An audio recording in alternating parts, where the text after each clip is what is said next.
Good evening. I'm Jeff Nigro, Research Associate in the Arts of the Ancient Mediterranean and Byzantium and coordinator of the Boschel Foundation Lecture Series. Welcome to this evening's virtual lecture, Color in Ancient Mediterranean Sculpture, with Mark Abbey and my museum colleagues, Catherine Raff and Giovanni Veri. This program is generously sponsored by the Boschel Family Foundation as part of the Boschel Foundation Lecture Series.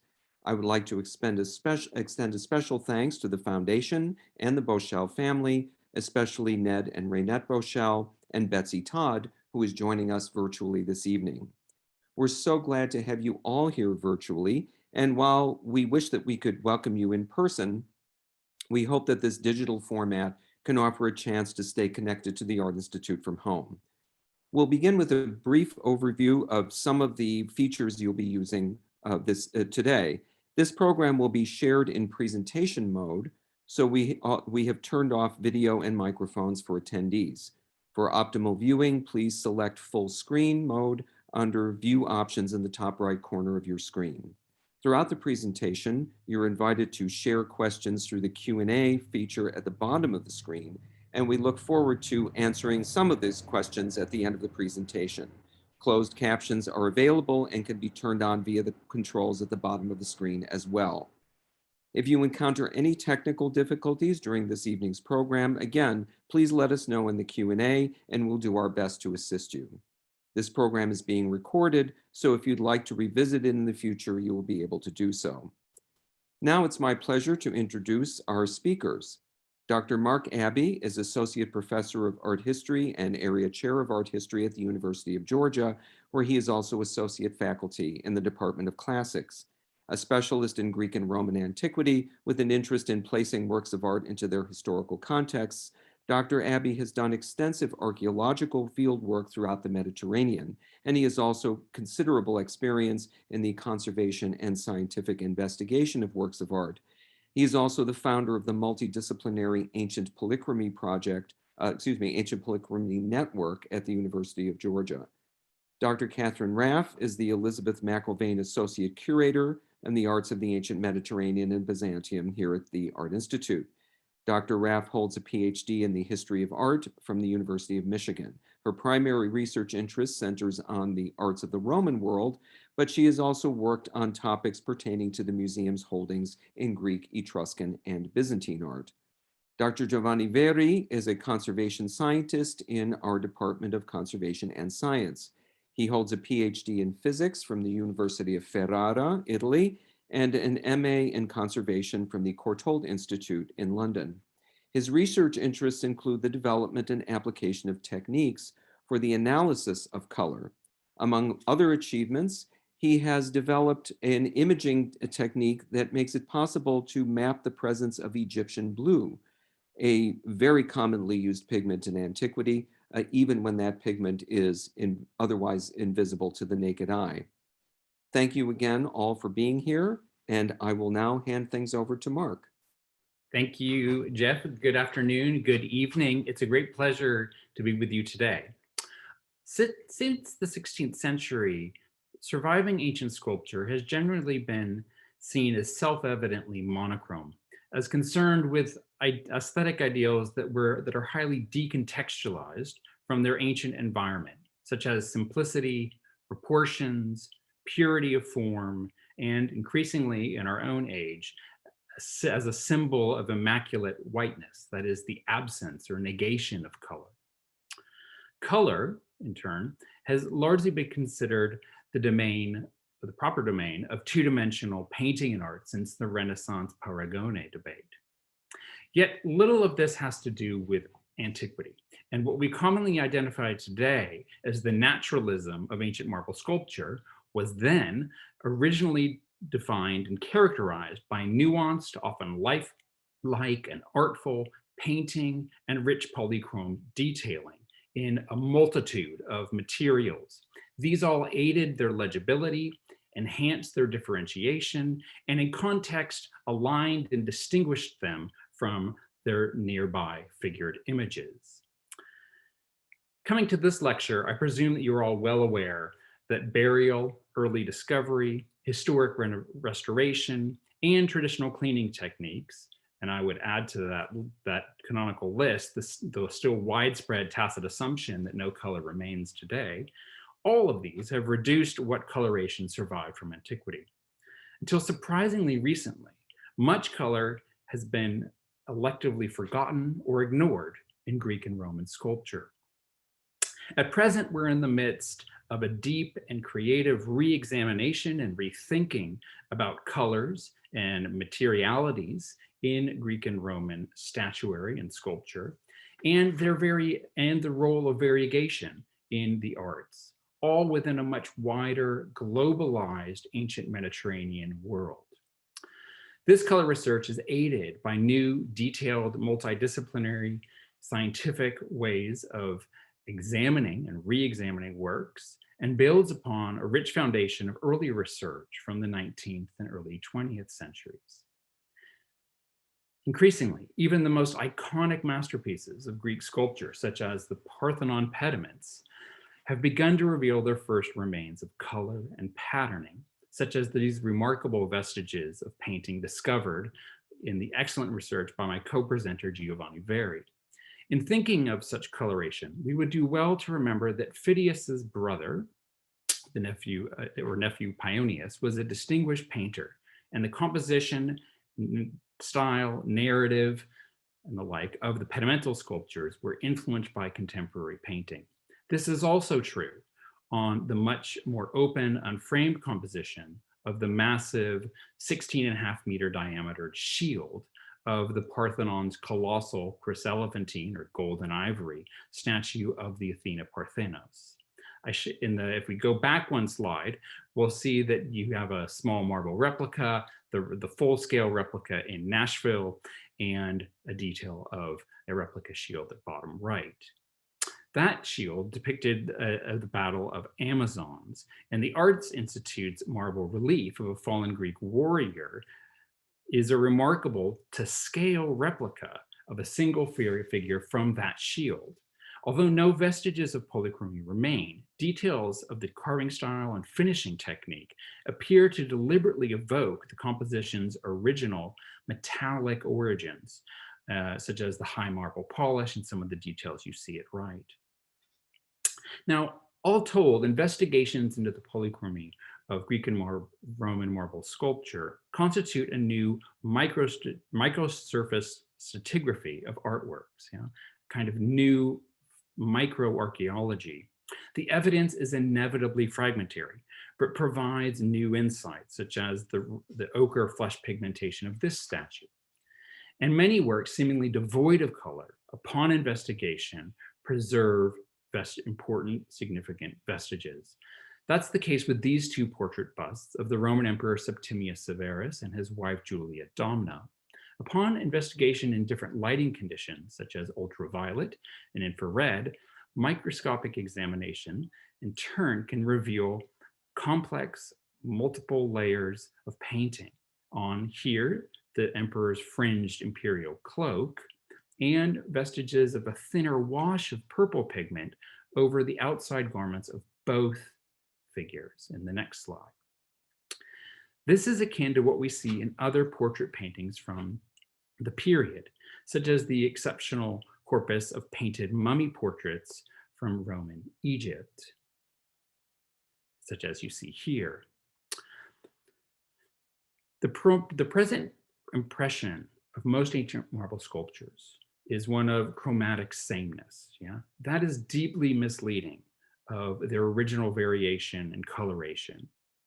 The portraits of Septimius and Julia were the product of a diverse, multicultural, multi-ethnic world, Mediterranean world, that was the Roman Empire. Septimius was from Africa Pronconsularis in modern-day Libya, and was a native Punic speaker who allegedly never spoke Latin without a Berber accent. His wife, Julia Domna, was from Homs in modern Syria, from an elite family associated with the celebrated cult of the Semitic god Baal. We transition to the next slide. You'll see a remarkable wooden panel painting from Egypt. This is a unicum. It is the only surviving painted image of a Roman emperor from antiquity. Though executed in a quick and intuitive manner, it provides an impression about how contemporaries at least thought of the appearance of these subjects. You'll notice that these are that we have a gendered flush coloration, pale for Julia, darker for Severus. And these are, I want to emphasize, highly constructed images, not literal photographs. Their coloration is concerned with issues such as age, gender, and their ethical character. And notice that the emphasis of their coloration is on their imperial regalia, the bejeweled crown, the festive textile costumes that were markers of imperial distinction.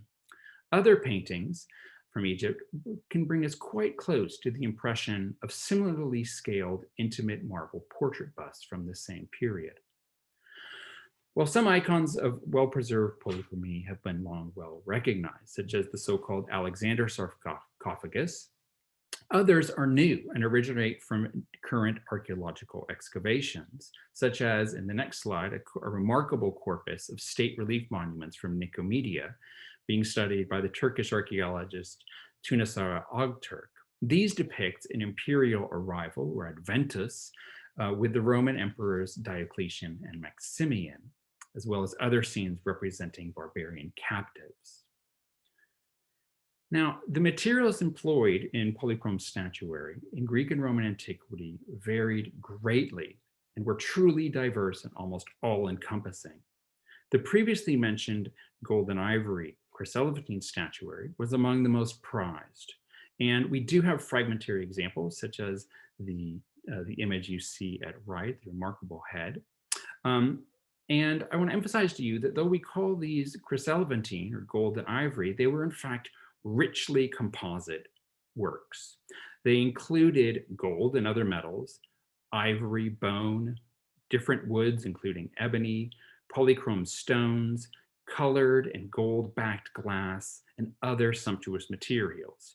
Fragments, suggestive fragments, survive in fact from Phidias's workshop at Olympia. Details of some of the remains I show at left.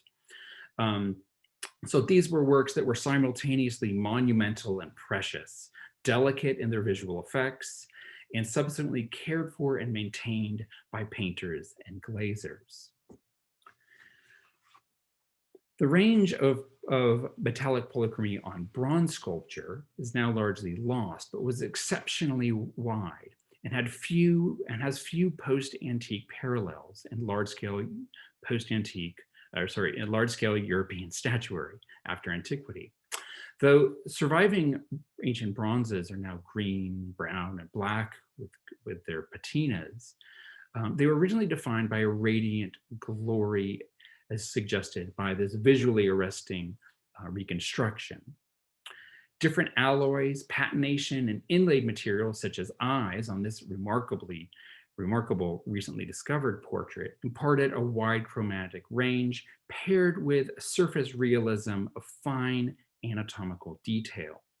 According to the Greeks and Romans themselves, some of the earliest origins of sculpture were in the plastic arts, including large-scale terracotta sculpture. This is an area that has had little research, but has suggested coloration. Through the long history of terracotta sculpture in antiquity, this was considered to be one of the most venerable traditional sculptural materials, including especially in certain periods of Roman antiquity.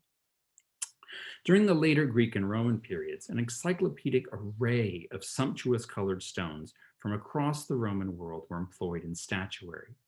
These were mimetic and symbolic of the stone's distant geographical origins.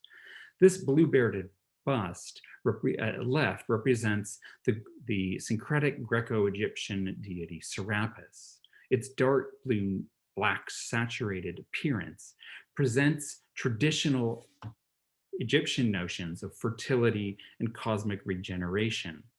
And it is based on a famous, now lost image by the celebrated Greek sculptor Praxis that composed of a true amalgam of materials, including shavings of gold, silver, and lead, bitumen, precious stones, and a ritual blue dye from the funeral ritual of Osiris and Apis. I show you, this was kind of magical statuary. I show you at right a remarkable survival, a life size, or human scaled wooden polychrome image of Serapis from Egypt. Colored stones worked at multiple levels, but many of the best, and if we go to the next slide, can I think be understood as life-size carved gemstones. They're described as such in ancient literature. This gray whack portrait statue of Agrippina, or this pale green onyx torso of Diana at right, may have had symbolism, including the dark pantanated metal with Neolithic fertile symbolism for the Agrippina, for example. But these works were at the most immediate level, manifestly luxurious displays of materials and craftsmanship. Some colored stone sculptures juxtaposed different elements, such as this red marble torso of a centaur that was worked for insertion into a larger composite, like this example of a red and gray marble centaur from an imperial villa, whose naturalistic color conventions, representing the dual nature of centaurs, stems from the pictorial tradition of painting, such as this wonderful mosaic at left, kind of petrified painting, if you will, from Hadrian's villa at Tivoli. Nuanced painting could enhance nature's colorful art, such as on this statue of the satyr Marsyas, carved in red and white Pavonazzetto marble from Phrygia. The marble here represents the satyr's flayed, bleeding body, but was further defined with additional red painting, as you see at right. Pure white marble precipitated in these larger crystalline aesthetics. It was marmaros in Greek, sparkling, and it was first and foremost about lukos, brightness, light in Greek. In antiquity, white, light, bright, and pure, was a powerful arresting color, not its absence. The luminous and most prized marble in the ancient world was from the Greek island of Paros, and it is described in Latin as having a kind of luminous white, it's candidus, in contrast from a more flat, matte white of albus. The luminosity of marble sculpture was captured in translucent white painting, often known as encaustic. This is from the Greek, literally meaning encaustes, to burn in to the porous marble substrate.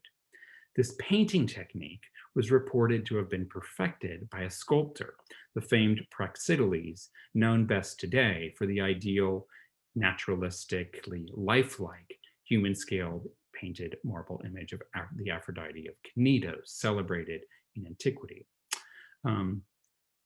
Now, the striking new and visually arresting naturalism of contemporary painting and painters' ability to seemingly impart the lifelike effect to marble sculpture is represented in a remarkable vase painting of an encaustic painter that you see at right, where the painter causes the demigod Heracles to wonder at his image.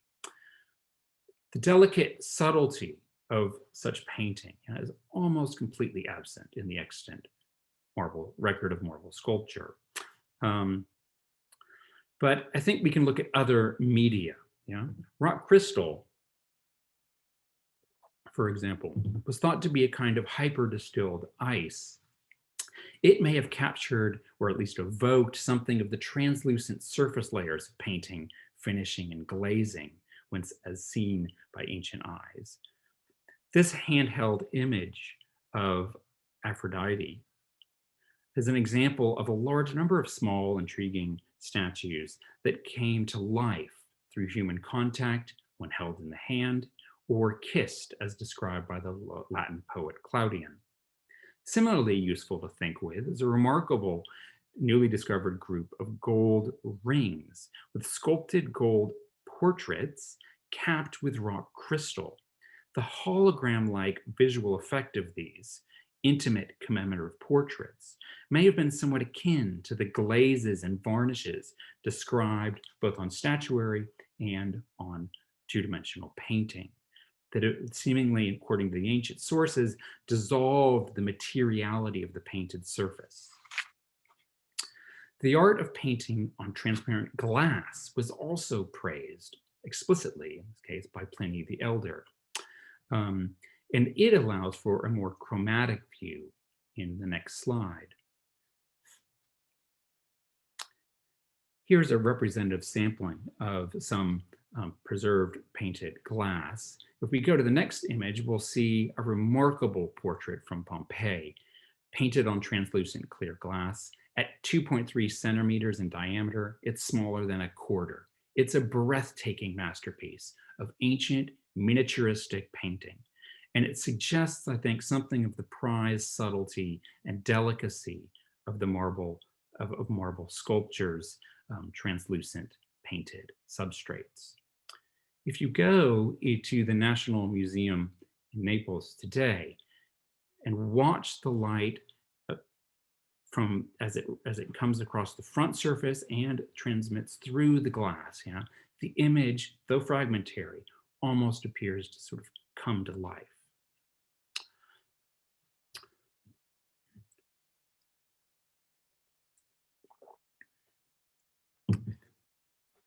Although ancient descriptions of statuary often praised the rich, sumptuous polychrome effect, if we go to the next slide, we'll see that you'll see an example of a statue group of the three graces.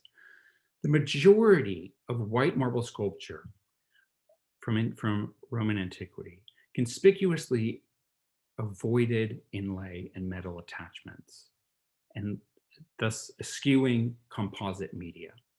Marble sculptures also, through their supporting struts and additions, such as the water basins here, were visibly manifestly about being and declaring themselves as a marble sculpture, preferably from a single block. The arts of painting, mosaics, and marble sculpture are generally viewed as oppositional today, but were viewed as complementary in antiquity. However, unlike two-dimensional painting or polychrome stone mosaics, painted marble sculpture afforded a visual, nuanced, and arresting virtual presence in 3 dimensions. Its visual power, was that marble sculpture pushed the prized, artful pictorial mimesis of painting into 3 dimensions, into the viewer's space, creating a kind of enhanced virtual presence, vividly lifelike, yet demonstrably artistic and pictorial in its conventions, creating life, if you will, or a lifelike effect from a highly symbolically inanimate material, marble. These relationships between lifeless marble, pictorial mimesis, and animation, with the stuff of poetic Latin ekphrasis, or poetic descriptions of works of art. I mean to suggest to you that in examples such as the 3 graces that you see here, once painted at the far right, marble sculptures afforded a distinctive kind of poetic, artful, material-based mimesis that was prized by cultivated ancient viewers. In this briefest of introductions, I mean the true colors and materials of Greek and Roman statuary, I want to encourage you that the colors that we have from antiquity require us to rethink some of our assumptions, both about what we are seeing and how we are looking at ancient works of art, as well as our often all too often tacit aesthetic assumptions about marble and other media. Today, I mean to invite you to revisit the works of the Art Institute and elsewhere with fresh, inquisitive eyes, looking at the intimate interfaces of color, material, surface, and aesthetic impression. Thank you. Good afternoon or good evening, everyone, depending on where you are. So my section of the program tonight will focus on the history of the presentation of polychromy at the Art Institute of Chicago. And so to explore this topic, we need to begin by looking back to the foundations of the museum in the late 19th century. And for those of you familiar with the Art Institute, you will recognize this facade as the historic 1893 building that is still at the core of the museum today. The late 19th century was a critical period in Chicago's history, as the metropolis had been all but destroyed in the Great Fire of 1871. And in the years that followed, significant civic energies were dedicated to the rebuilding of the city. And by 1879, the Art Institute of Chicago had been founded as both a museum and a school, functions still maintained today. Next slide, please. But the story of polychromy at the Art Institute does not begin there, but rather 1 year earlier, as you see in the building on the right, at the museum's former home, which was just down the street. And more on this in just a moment. Next slide, please. In these founding days of the museum, the arts of the ancient Mediterranean world, specifically Greece and Rome, were widely viewed not only as the premier example of artistic achievement, but also as the paradigm from which Western art had evolved. And consequently, the Art Institute's collections began with ancient Mediterranean art, or more specifically, an approximation of it, namely in the form of plaster casts of Greek and Roman sculptures. Next slide. While the casts had long been used by students at the school in order to practice, quote, drawing from the antique, the museum's founders also felt that they had an educational benefit for the public, giving them the opportunity to experience the artistic achievements of the ancient Mediterranean world here in the city of Chicago. Next slide. Over several decades, the museum amassed a significant collection of casts, one of the largest in the US, comprising examples of renowned ancient sculptures. And for example, in the image on the left, you can see a discus thrower at the center and casts of the Parthenon marbles in back. On the right, we can see the cast collection also included reproductions of works from Egypt and the ancient Near East. Next slide. And in addition to the plaster casts, of which you see even more of on the left, the collection also included bronze reproductions of ancient artworks and objects, as you see on the right, as well as some plaster casts painted to look as if they were bronze. Now you may be wondering, why am I telling you all about the cast collection rather than actual ancient sculptures? Well, this is for two reasons. First, it's important to recognize that because we had amassed such a large cast collection in the late 19th and early 20th centuries, we weren't actually acquiring very much ancient sculpture at the time. And second, some of the casts played an important role in the presentation of the use of color in ancient sculpture in the Art Institute's galleries during this period. And so at this formative time in the museum's early history, staff were not merely building the collection itself, but they were also finding ways to bring topics in contemporary scholarship to bear on the presentation of the collection. Next slide. For example, in the 19th century, the fields of archaeology and art history were first taking off as scholarly disciplines, particularly in Europe.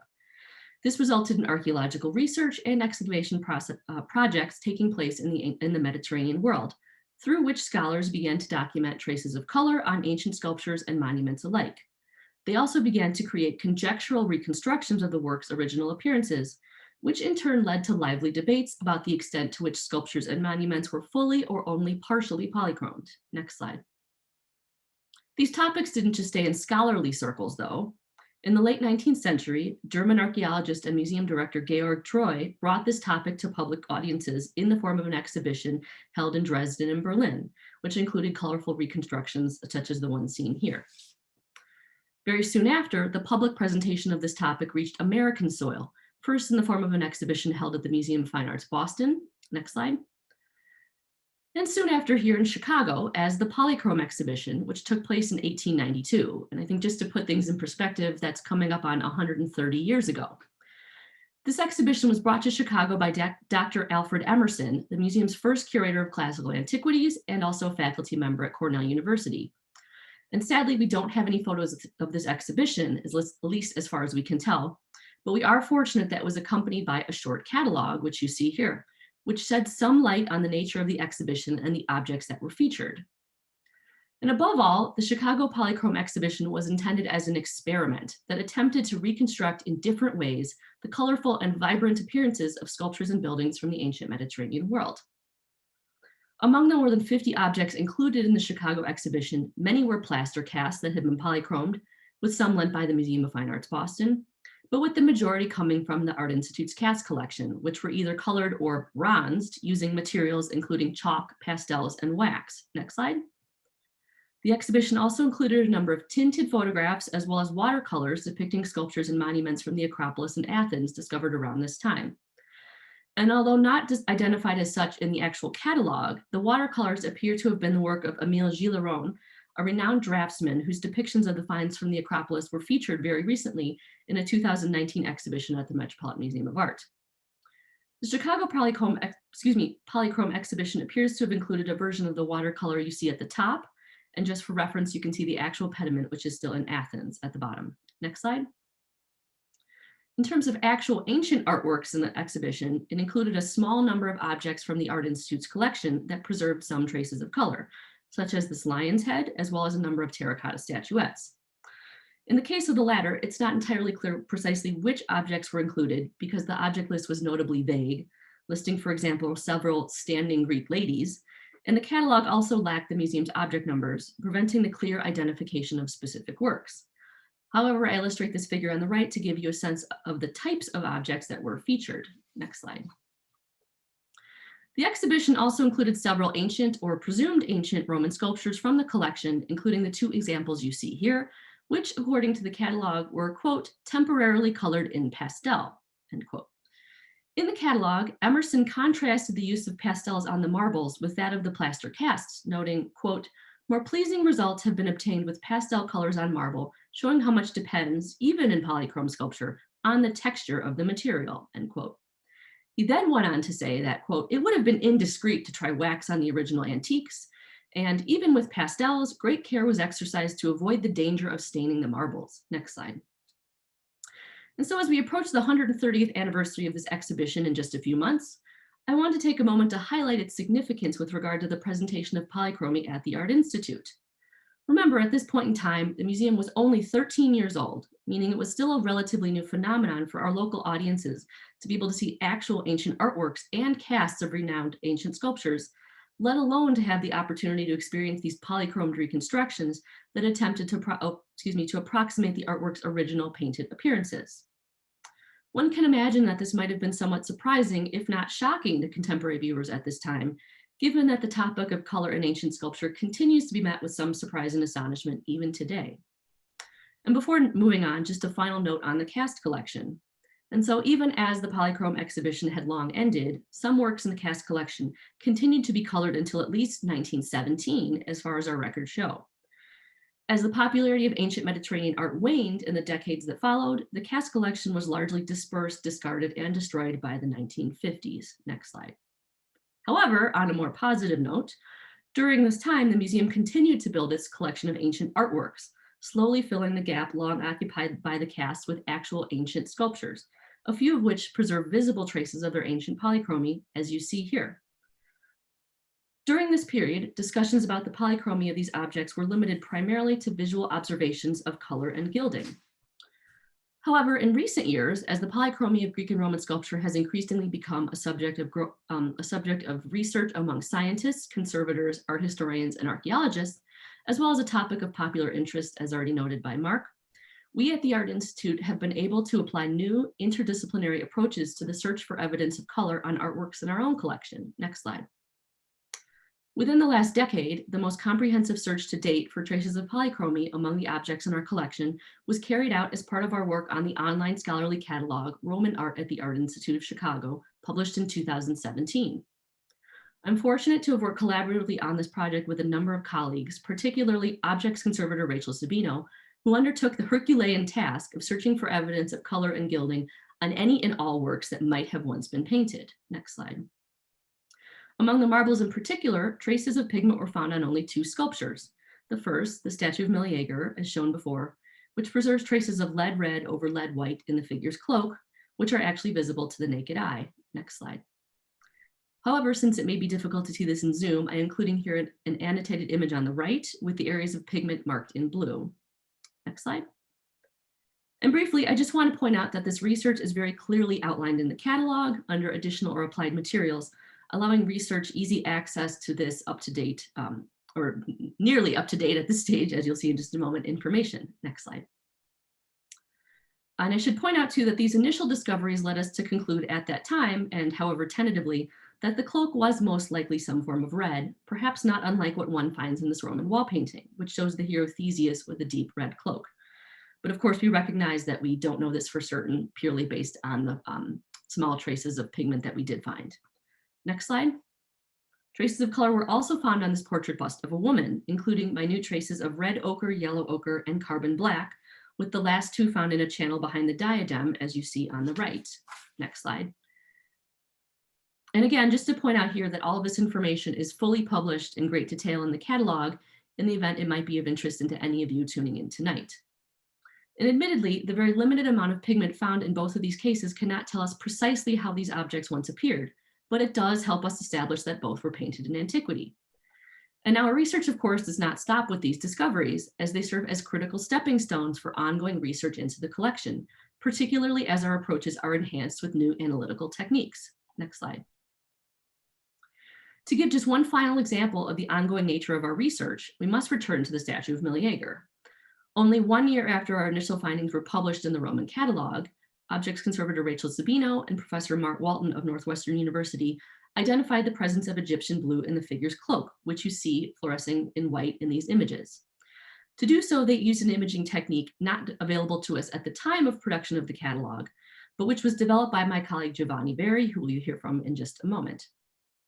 And so at this stage of our research on the statue of Meleager, the relationship between the uses of these pigments requires further study. For example, whether they were mixed together or layered in some way, we just don't know. But I highlight this example to show how our approaches to the study of color in ancient Mediterranean sculpture is ever evolving, just as our knowledge of the polychromy of the works in our collection continues to expand with our ongoing research. Next slide. And so to this end, much like our first antiquities curator, Alfred Emerson, nearly 130 years ago, we are actively working to find ways to make such discoveries about color in the ancient Mediterranean sculpture in our collection a vital component of the stories we tell for all of our audiences. Although admittedly, we are doing so without an army of plaster casts or a kit of pastels. And I think you can say we've certainly come a long way since then. And so as our work continues to progress, we look forward to sharing these developments with you in our galleries, our publications, and in our online content in the future. And with that, I will now hand the podium over to Giovanni. Thank you. Thank you, Catherine, and hello, everybody. What can we learn from studying ancient colors? As we have seen from Mark and Catherine, polychromy studies on statuary and other media open up almost lost worlds. These studies include visual perception of art, that is, how an ancient viewer would have seen and perceived art when it was brand new. Color is, after all, the finishing layer, and therefore what an ancient viewer would have seen and recognized as a complete piece. Firstly, I'd like to discuss color reconstructions of the original appearance of ancient sculpture. What approaches are used by scholars in the field? On what are they based? How reliable are they? And how easy is it to present them in museums? Secondly, I'd like to show one example from the wide variety of fields that may benefit from polychromy studies. Given the scant survival of color, which is often even degraded and altered, it is very difficult to elaborate a complete idea about the original appearance of objects. For example, if this was all that was left of Greek ceramics, one would be hard-pressed to imagine that it could have looked like this, with elaborate and multiple paint layers, shading, tonal variations, mixtures and layering of pigments, etc. As we look in more detail, I think it becomes clear how difficult it would be to imagine and recreate the complex polychromy of the Sphinx on the right, solely based on the extremely fragmentary surviving pigments. The example on the left is a unique more than a rare survivor. Splendid as she may be, she is hardly representative of all polychrome ceramics. And is small ceramic production representative of large-scale marble sculpture? Was marble sculpture painted like the small ceramic sphinx? What can be said and with what level of certainty about its original appearance? To paraphrase Furtwängler on the Saburov collection, quote, we want to warn the reader against a common mistake, that is to imagine that the terracottas from Tanagra can give us an idea of large-scale sculptural production, end quote. But was he right? Already refuted in the 19th century, we can say that it does make sense to look at comparative materials, such as these small-scale masterpieces, worth of the great names from antiquity. It is up to us to prove it or disprove it through evidence. So what did large-scale marble sculpture look like? How can we reconstruct its appearance? One standard approach to color reconstruction is physical reconstruction, that is the application of paint to a cast or a replica of a sculpture. Scientific investigations inform which pigments were used. In the example on the slide, vestiges of color can be seen on the marble at the top. These colors are measured and reproduced on the replica with real pigments. Virtual reconstructions often follow similar guidelines, but color is applied digitally on a scan or an image, rather than in physical form, as in this very recent example on the Athena Parthenos from Boston. How do reconstructions compare with ancient art? How do they compare, for example, with the Sphinx at the Hermitage? All reconstructions suffer from limitations. For example, virtually nothing is known about how pigments were applied. For example, with what binder, which is the glue that holds the pigment particles together, about how many layers there were, how they age, about how many protective layers there may have been, etc. In many instances, we are even unsure if the pigment found on the surface corresponds to the uppermost layer. Could what we see today be simply a preparation layer for other layers that are now lost? How abraded is the layer we see today after burial? In most instances, these questions remain unanswered. One aspect all scholars, though, agree upon is that whatever the approach, reconstructions must be based on robust scientific evidence. Before going into another interpretation of color reconstructions, I will show you a comparative example to better understand the complexity of the issue. Paint layers can be extremely complex, more than the eye can see at first. So when we look at this mummy portrait, we don't really see anything blue, for example. However, when we use scientific imaging in the infrared range, we see the presence of Egyptian blue, which will show as glowing white against a dark background. Wherever you see white in this image, there is Egyptian blue, which was virtually the only pigment used in antiquity. A blue pigment was therefore used in the paint mixture, likely to achieve the desired naturalistic hue. It was used in the skin tones, and in particular above the upper lip, the area between the eyes, but also in the drapery. This other example shows a similar painting technique, with blue used in the skin tones, but also in the white of the eyes. It should, at this point, be quite clear that painting techniques and color application is a complex matter. So when we now look at the marble head, we see that Egyptian blue was used in the skin tones and in the white of the eyes, similarly to what was observed on the mummy portraits. We can therefore conclude, alongside other scientific evidence, which I don't have the time to present today, this sculpture appeared to have been painted with a painting technique similar to that used for the contemporary mummy portraits. This also appears to confirm that looking at comparative materials can be useful. Therefore, through scientific analysis, we could prove that this marble head was painted with a painting technique similar to the technique used for the mummy portraits.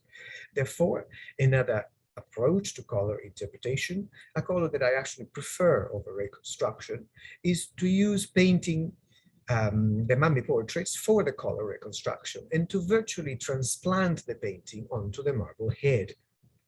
In this way, we somewhat avoid modern reinterpretation of ancient painting techniques. Naturally, there are drawbacks to this approach as well. The image on the right shows the mummy portrait stretched and adapted to fit the facial features of the marble head, virtually applied to the marble, presenting an interpretation of what the marble could have looked like when painted with a technique similar to the one employed to create the mummy portrait.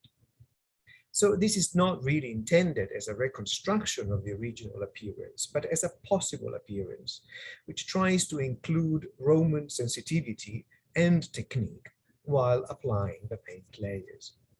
The same scientific data was independently used by scholars who experiment with physical reconstructions. You see the result of their work on the left-hand side. The dramatic difference between the two interpretations of the same marble head speaks loudly, in my opinion, to the difficulty scholars face when interpreting scanned traces of color.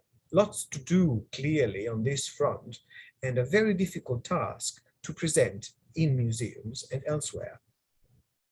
Finally, I'd like to present some highlights of the results of a recent investigation on an Etruscan architectural terracotta where polychromy is clearly visible.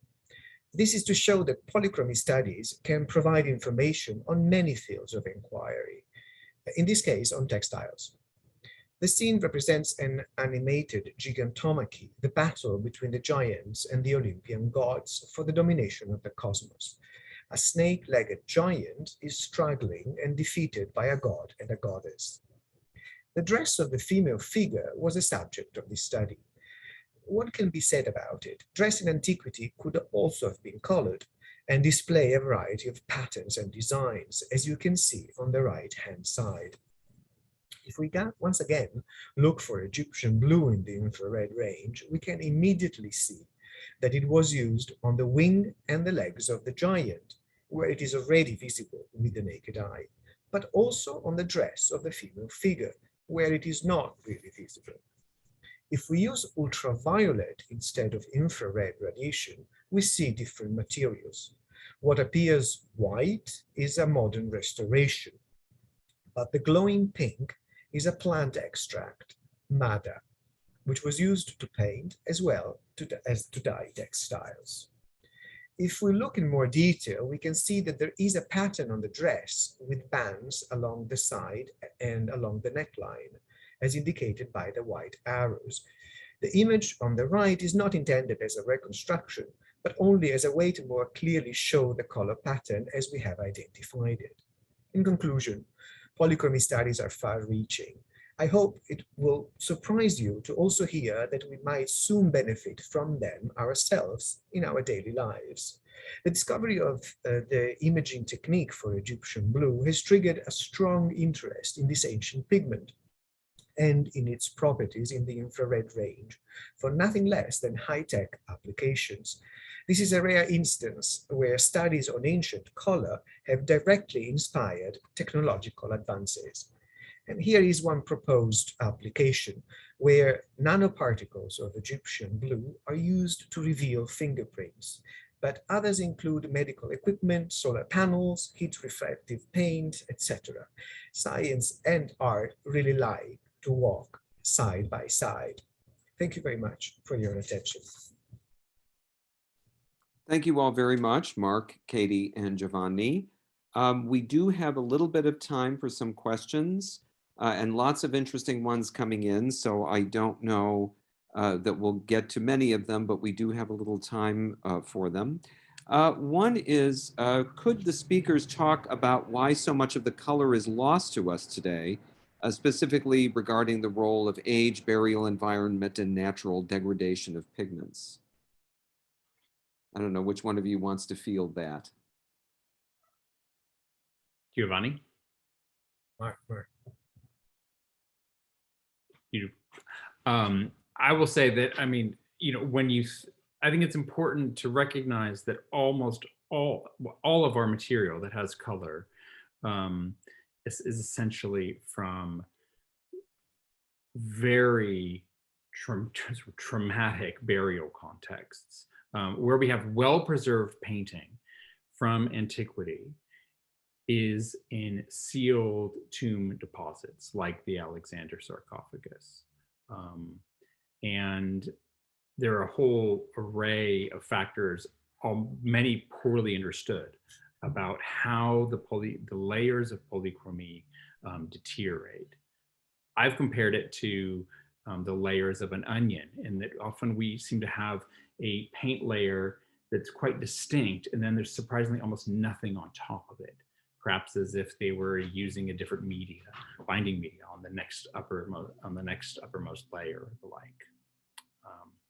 That's just some preliminary comments. I'll turn it over to Giovanni.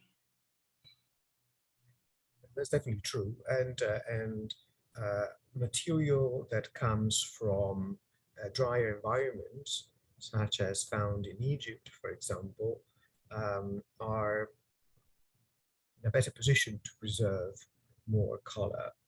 And so, for example, Mark showed the example from Serapis, which is in a wooden sculpture.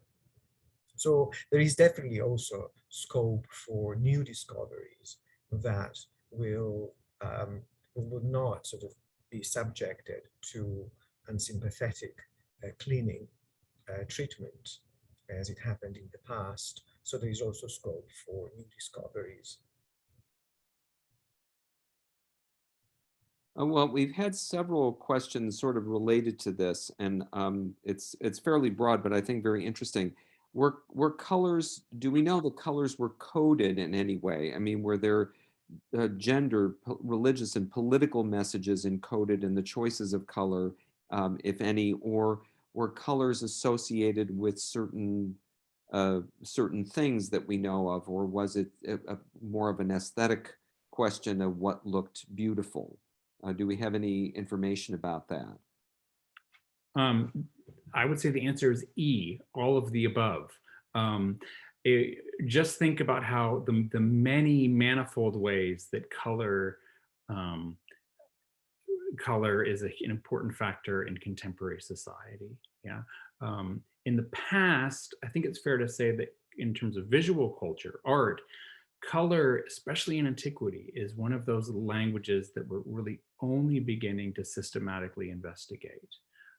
And we have sort of points, yeah, and we're beginning to make constellations, but it is one of the defining aspects of the pictorial languages across the pre-modern world, I would say. And thank you. And this question is for Katie, because several people have asked about the plaster casts in the collection. Do we know anything about the people who made them, and are there any left? And I know the answer to that last question, but can you enlighten us a little bit more? Sure. So to the first question, to be honest, I'm not entirely sure. I think we don't necessarily know it well, I think further archival research might yield something, but just immediately, we're not entirely sure. We were buying them from other manufacturers. I will say that at one point in the early 20th century, Alfred Emerson had actually proposed that the Art Institute build their own cast factory, with the idea that we would just produce our own and then sell them to other museums to make a profit. That, as you can see, it never happened. So that is an excellent question, and one that definitely would require further research to know precisely who was making at least the plaster casts. The bronze reproductions were coming from Chirazzi and Sabatino de Angelis. And I should say too, for anyone who's really interested in the early history of the Art Institute, there's a really fantastic essay by Karen Alexander called From Plaster to Stone, Ancient Art at the Art Institute of Chicago, which was published in Recasting the Past in 2012. So this sheds some light on some of these topics for anyone who just loves this kind of early museum history. In terms of casts that survive, the only ones of these sort of late 19th, early 20th century casts that survive, we still have some from the Parthenon frieze, which was in sort of the background of one of the images I had shown. which for any of you who've been to the Art Institute, if you come in and go up the grand staircase, now where the new gorgeous Tiffany window is, if you look way up high, you'll see them at the very top of the sort of the wall.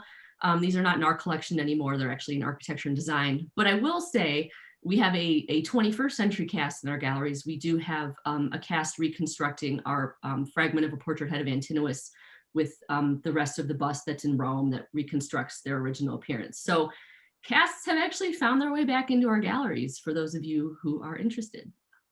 So thank you. There was another question that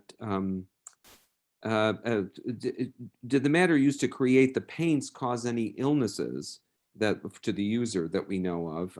How were these colors applied to the sculpture, and was there any use of high heat for adherence?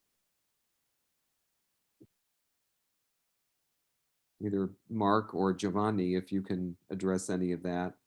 Certainly, some painting materials are highly toxic, and certainly the ancient, especially the manufacturers of those, or those of mineral origin, for example, those that would be extracted, would have certainly suffered from the process. Things like vermilion, which contains mercury, cinnabar, which contains mercury, lead white, which obviously contains lead. There are arsenic-based pigments such as orpiment, realgar. The list goes on. A lot of these materials were in fact toxic. Unfortunately, we don't really know very much about binding materials. There are a variety of possible options, and more information on this topic is being researched and published. So recently, the use of the what was referred as Punic wax was published. But other materials such as egg or glue was likely used. Gums, plant extracts were also used, and Mark mentioned encaustic, which would have certainly made use of heat. Thank you. Oh goodness, I wonder if we have time for one. If somebody can give a quick answer to this, I'm not sure that you can. And given that the statues and for the polychrome exhibit had pastel additions, which I know is unusual, how is it decided that the traces of pigment are ancient? Or not ancient, as the case may be. Yeah.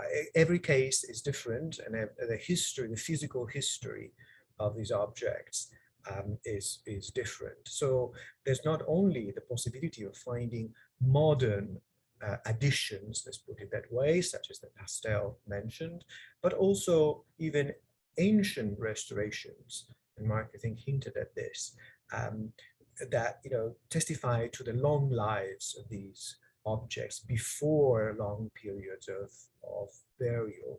So there are many examples, like the Agasthas of Prima Porta, for example, clearly has two independent layers of pigment application. So it is always important to sort of try to disentangle all these aspects. In some cases, it is very easy because modern materials are present. And Mark and I actually worked on an example together recently where modern materials were found on an ancient Roman sculpture. But sometimes it is not so easy to distinguish, because certain materials such as, for example, ochres, earth pigments, were used in the past as they are used today. Well, unfortunately, there's so many more great questions, but unfortunately, we are out of time. So I want to thank you again, Mark Abbey, Katie Raff, and Giovanni Veri, for this really wonderful discussion about an endlessly rich, fascinating topic, and all of this wonderful work in progress that is going on. And I want to thank you all for joining us this evening. For more information on upcoming virtual events, please visit us online at artic.edu. and look for our monthly e-news in your inboxes. We look forward to seeing you again soon. Thank you all and have a wonderful evening.